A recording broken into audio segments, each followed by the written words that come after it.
সকলের প্রতি প্রীতি ও শুভেচ্ছা।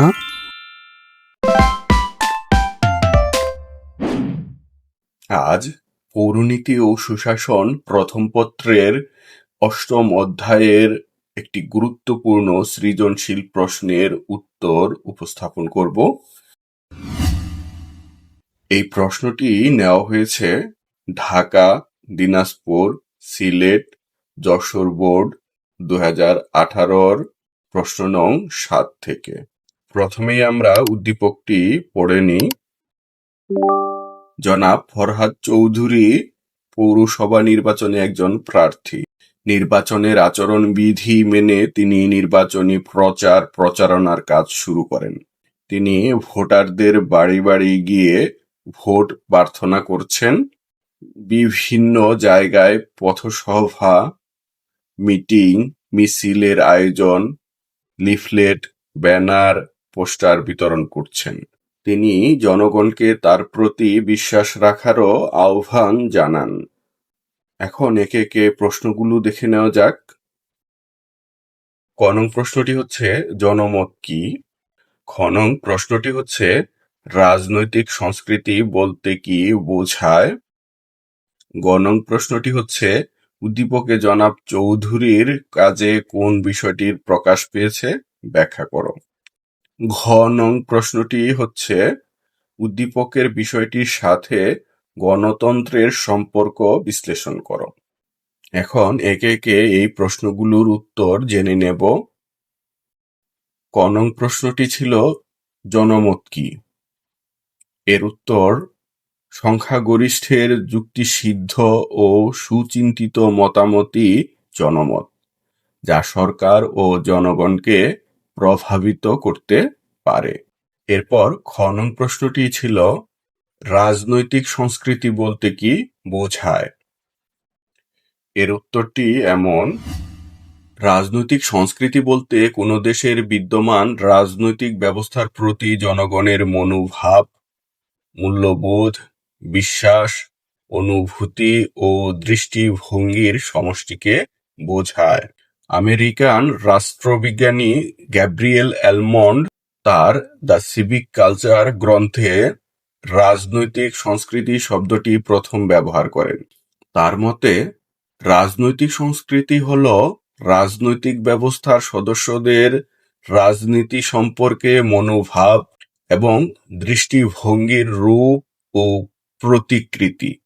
অর্থাৎ কোনো দেশের রাজনৈতিক ব্যবস্থাকে সেই দেশের জনগণ কিভাবে গ্রহণ করছে সেটার ধরনই হলো রাজনৈতিক সংস্কৃতি। রাজনৈতিক সংস্কৃতির মাধ্যমে একটি সমাজের রাজনৈতিক ব্যবস্থার প্রতিচ্ছবি ফুটে ওঠে। এরপর গ নং প্রশ্নটি ছিল উদ্দীপকে জনাব চৌধুরীর কাজে কোন বিষয়টির প্রকাশ পেয়েছে ব্যাখ্যা করো। এর উত্তরটি হতে পারে এমন: উদ্দীপকে জনাব ফরহাদ চৌধুরীর কাজে জনমত গঠনের বিষয়টি প্রকাশ পেয়েছে। কোনো সময়ের ব্যাপক আলোচিত বিষয়টির পক্ষে বা বিপক্ষে গোটা জনগণ বা তার বৃহত্তর অংশ যে মত পোষণ করে তাই হলো জনমত। জনমত আধুনিক গণতন্ত্রের অন্যতম চালিকা শক্তি। এটি গণতান্ত্রিক শাসন ব্যবস্থার প্রাণস্বরূপ। দেশের সামাজিক, রাজনৈতিক এবং অর্থনৈতিক প্রভৃতি জাতীয় সমস্যার সমাধান বা বিভিন্ন কর্মপরিকল্পনা বাস্তবায়নের ক্ষেত্রে জনমত গঠন করা হয়। এক্ষেত্রে আমাদের দেশের রাজনৈতিক দলগুলো গুরুত্বপূর্ণ ভূমিকা রাখে। তাদের জনমত গঠনের প্রধান উদ্দেশ্য হল জনগণের সমর্থন নিয়ে ক্ষমতায় অধিষ্ঠিত হওয়া। স্থানীয় বা জাতীয় পর্যায়ের নির্বাচনে বিভিন্ন সংগঠন বা রাজনৈতিক দলের প্রতিনিধিরা নিজেদের পক্ষে জনমত গঠনে সক্রিয় থাকে। যে দল বা প্রতিষ্ঠান নিজেদের পক্ষে বেশি জনমত গড়ে তুলতে পারে তাদেরই নির্বাচনে জয়ী হবার সম্ভাবনা বেশি থাকে। উদ্দীপকে দেখা যায় জনাব ফরহাদ চৌধুরী পৌরসভা নির্বাচনে একজন প্রার্থী। তিনি নির্বাচনী বিধি মেনে প্রচারণা চালাচ্ছেন। বাড়ি বাড়ি গিয়ে ভোটারদের ভোট প্রার্থনা করছেন। বিভিন্ন জায়গায় পথসভা, মিটিং মিছিল, পোস্টার ব্যানারের মাধ্যমে প্রচারণা চালিয়ে নিজের পক্ষে জনমত গঠনের চেষ্টা করছেন। সেই সাথে তিনি তার নির্বাচনী প্রতিশ্রুতির উপর জনগণকে আস্থা ও বিশ্বাস রাখতে বলছেন।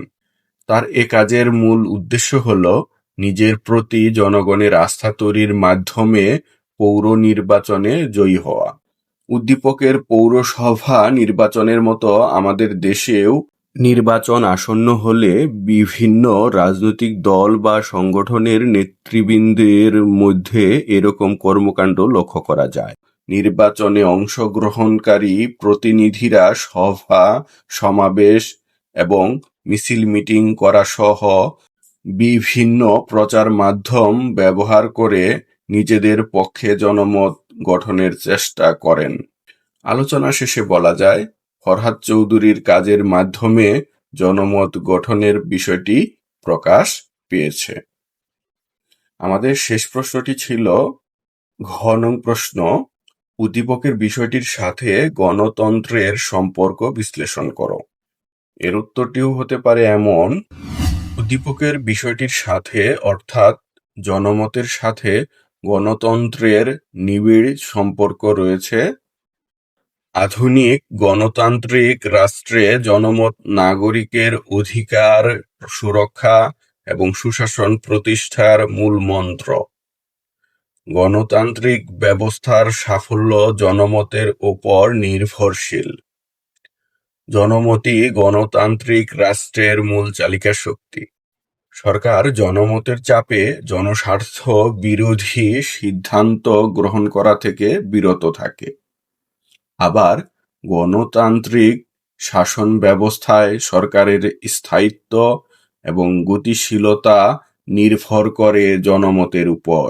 গণতান্ত্রিক সরকার ব্যবস্থায় জনমতের ভিত্তিতে সরকার জনস্বার্থে আইন প্রণয়ন করে। জনমত দুর্নীতি রোধে সহায়ক ভূমিকা পালন করে। দুর্নীতিপ্রবণ সরকার জনমতের রোষানলে পতিত হয়। এ ভয়ে গণতান্ত্রিক সরকার দুর্নীতিমুক্ত সরকার ব্যবস্থা গড়ে তুলতে সচেষ্ট থাকে। রাজনৈতিক স্থিতিশীলতা গণতন্ত্রের সফলতার অপরিহার্য শর্ত। গণতন্ত্রকে কার্যকর ও শক্তিশালীকরণে জনমতের ভূমিকা অনস্বীকার্য। গণতন্ত্রের সুষ্ঠু বিকাশ সাধন করতে হলে জনমতের বিকাশ সাধন পূর্বশর্ত। জনমতের বিকাশ ছাড়া গণতন্ত্র কল্পনা করা যায় না। এক কথায় গণতন্ত্র জনমত নামক শাসনযন্ত্রের মাধ্যমে বেঁচে থাকে। জনগণের মতামতের মাধ্যমেই সরকার পরিবর্তন হয়ে থাকে। নির্বাচনের প্রাক্কালে জনমত যে রাজনৈতিক দলের পক্ষে থাকে সে দল নির্বাচনে জয় লাভ করে সরকার গঠন করে। সরকার জনমতকে উপেক্ষা করে দেশ পরিচালনা করতে পারে না। গণতান্ত্রিক সরকারের যে কোনো গুরুত্বপূর্ণ সিদ্ধান্ত বা কার্যাবলীতে জনমতের প্রভাব অপরিহার্য। উপরের আলোচনা শেষে বলা যায়, গণতন্ত্র ও জনমত ওতপ্রোতভাবে জড়িত। গণতান্ত্রিক শাসন ব্যবস্থার সফলতায় জনমত অত্যন্ত গুরুত্বপূর্ণ ভূমিকা রাখে। আবার গণতান্ত্রিক শাসন ব্যবস্থা ছাড়া জনমতের প্রতিফলন দেখা যায় না। কাজেই এটা নির্দ্বিধায় বলা যায়, জনমতের সাথে গণতন্ত্রের সম্পর্ক অত্যন্ত গভীর ও অবিচ্ছেদ্য। প্রিয় ভিউয়ার্স, আজকের পর্বটি এ পর্যন্তই। আশা করি পর্বটি ভালো লেগেছে। পর্বটি ভালো লাগলে অবশ্যই লাইক, কমেন্ট, শেয়ার করতে ভুলবেন না। আর যদি এখনো আমার চ্যানেলটি সাবস্ক্রাইব করে না থাকেন, অনুগ্রহপূর্বক সাবস্ক্রাইব করে নেবেন।